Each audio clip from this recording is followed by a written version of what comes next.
नमस्कार, आपण पाहतात इंडिया लाईव्ह 24। मी प्रणव भांबरे आपलं या ठिकाणी स्वागत करतोय। घेऊन आलोय आजच्या बातम्या। करूया बातम्यांची सुरुवात।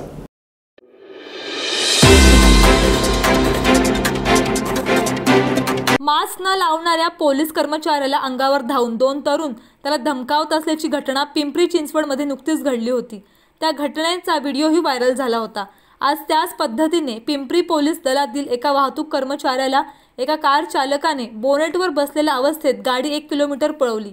या दरम्यानच्या अंतरात अपघात झाला असता तर ते आरोपी चालक आणि कर्मचाऱ्याच्या जीवावर बेतणारा ठरला असता। पिंपरी शहरातील चिंचवड चौकातील ही घटना आहे। कारवाईसाठी वाहतूक पोलीस थांबवत असताना पोलिसाचा पाय कारच्या बोनेटमध्ये अडकला। काही स्थितीत माथी फिरू चालकाने गाडी पुढे वळवली। जीव वाचवण्यासाठी पोलीस कर्मचारी बोनेटवर बसला।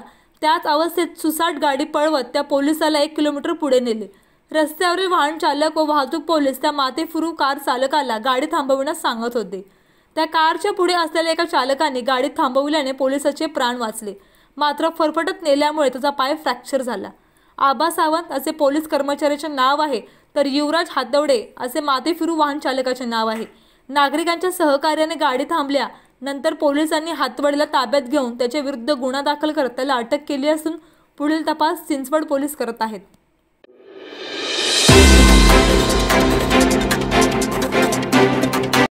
मराठा आरक्षणासाठी पंढरपुरातून मंत्रालयावर धडक मारण्याचा इशारा मराठी क्रांती ठोक मोर्चाने दिल्यानंतर पंढरपूर शहरामध्ये जिल्हा प्रशासनाने जमावबंदी आणि विठ्ठल रुक्मिणी परिसरात संचारबंदीचा आदेश काढलेला आहे। आता या आदेशाला मराठा क्रांती ठोक मोर्चाकडून विरोध होऊ लागलेला आहे। जर संचारबंदीचा आदेश मागे घेतला नाही तर महाराष्ट्रात सर्वत्र चक्काजाम केला जाईल। कोणत्याही परिस्थितीमध्ये पंढरपुरामधून मराठा समाजाचा मोर्चा निघेलच असा इशारा सरकारला देण्यात आलेला आहे। छत्रपती शिवाजी महाराज चौकात जिल्हाधिकारी यांनी काढलेल्या जमावबंदी आदेशाची होळी समन्वयकांनी केली आहे। जर शासनाने प्रशासनाने हा आदेश तात्काळ मागे घेतला नाही तर महाराष्ट्रामध्ये ठिकाणी चक्काजाम आंदोलन होईल। याचे परिणाम शासनाला भोगावे लागतील असा इशारा राज्य समन्वयकांनी दिलाय। किती दडपशाही करण्याचा प्रयत्न केला तरी उद्याचा हा पंढरपूरहून नामदेवपारीला दर्शन घेऊन आक्रोश मोर्चा पायी निघणार हा 100% आहे। कितीही प्रयत्न केला अडवण्याचा तरी आम्ही खपून घेणार नाही। जे तुम्ही संचारबंदी लागू केली तात्काळ माघारी घ्यावं व महाराष्ट्रातील लोक येणाऱ्यांना जर तुम्ही अडवण्याचा प्रयत्न केला तर ह्याचे परिणाम गंभीरपणे भोगावे लागतील। याला सर्वस्व राज्य शासन राहील।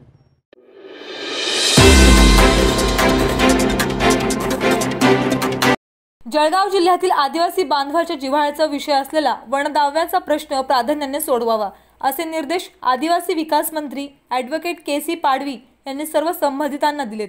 आदिवासी विकास विभागामार्फत जिल्ह्यात राबविण्यात येणाऱ्या विविध विकास योजनांची आढावा बैठक येथील जिल्हा नियोजन सभागृहात मंत्री ॲडव्होकेट पाडवी यांच्या अध्यक्षतेखाली संपन्न झाली। यावेळी ते बोलत होते। बैठकीस राज्याचे पाणी पुरवठा व स्वच्छता मंत्री तथा जिल्ह्याचे पालकमंत्री नामदार गुलाबराव पाटील, आमदार शिरीष चौधरी, जिल्हाधिकारी अभिजित राऊत, जिल्हा परिषदेचे मुख्य कार्यकारी अधिकारी डॉक्टर बी.एन. पाटील, आदिवासी विकास विभागाचे अप्पर आयुक्त गिरीश सरोदे, यावल एकात्मिक आदिवासी विकास प्रकल्प कार्यालयाच्या प्रकल्प अधिकारी विनिता सोनवणे आदी उपस्थित होते।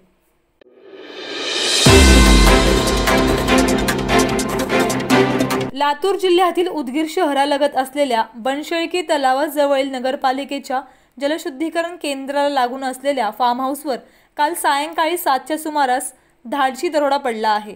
अज्ञात 2 चोरट्यांनी चाकूचा धाक दाखवून 4.5 लाख रुपयांची लूट केली आहे। प्रभावती नेत्रगावकर यांच्या फिर्यादीवरून उदगीर ग्रामीण पोलीस ठाण्यात अज्ञात चोरट्यांविरुद्ध गुन्हा नोंद करण्यात आला आहे।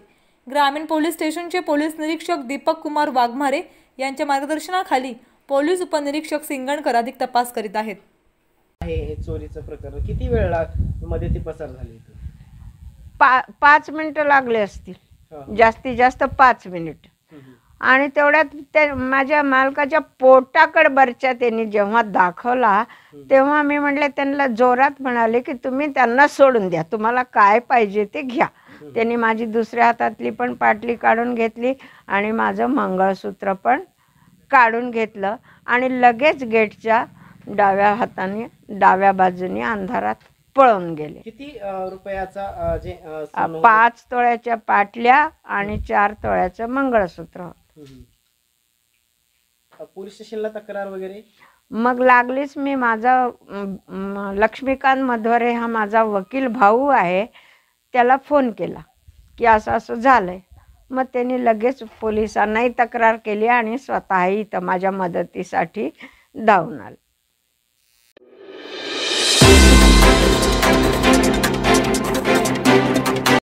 सांगोला तालुक्यातील वाडेगाव येथील तरुण शेतकरी सचिन हजारे यांनी खाजगी सावकाराच्या कर्जाच्या जाचाला कंटाळून आत्महत्या केल्याने वाडेगावात शोककळा पसरली आहे.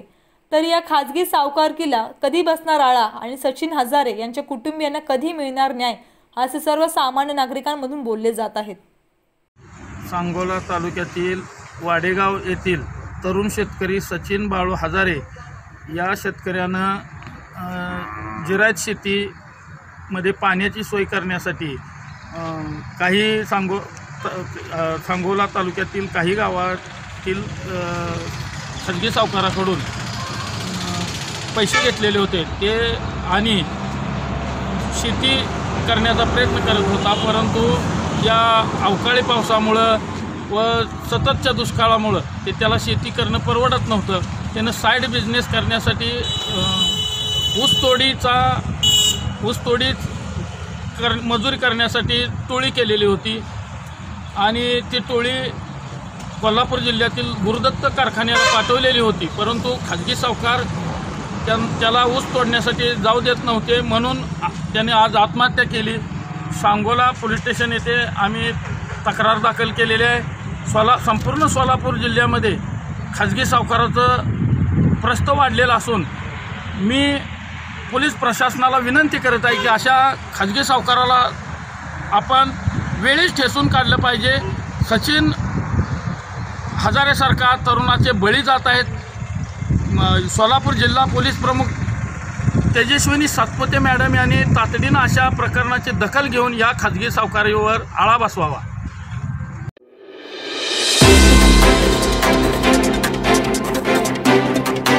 नांदेड जिल्ह्यातील मुखेड तालुक्यात यावर्षी झालेल्या अतिवृष्टीमुळे आंबुलंगा येथील पाझर तलावाचा बांध फुटून तलावातील पाणी शेतकऱ्यांच्या शेतामधून वाहत आहे. त्यामुळे शेतीचे व पिकाचे मोठ्या प्रमाणात नुकसान झाले. तसेच शेतातील माती वाहून गेली. तब्बल 2 महिन्यांनंतरही प्रशासनाने या तलावाची दुरुस्ती केली नाही व शेतकऱ्याला नुकसान भरपाई दिली नाही. त्यामुळे तात्काळ पंचनामा करून नुकसान भरपाई देण्यात यावी व बांध टाकण्यात यावा. या मागणीसाठी नांदेड जिल्हाधिकारी कार्यालयासमोर शेतकऱ्यांचे संपूर्ण कुटुंब आमरण उपोषण करणार आहे. उपोषण करूनही जर न्याय नाही मिळाला तर कुटुंबाला सोबत नांदेड जिल्हाधिकारी कार्यालयासमोर आत्महत्या करणार असल्याचे निवेदन शेतकरी गंगाधर कोंगवाड यांनी जिल्हाधिकारी नांदेड यांना दिले आहे.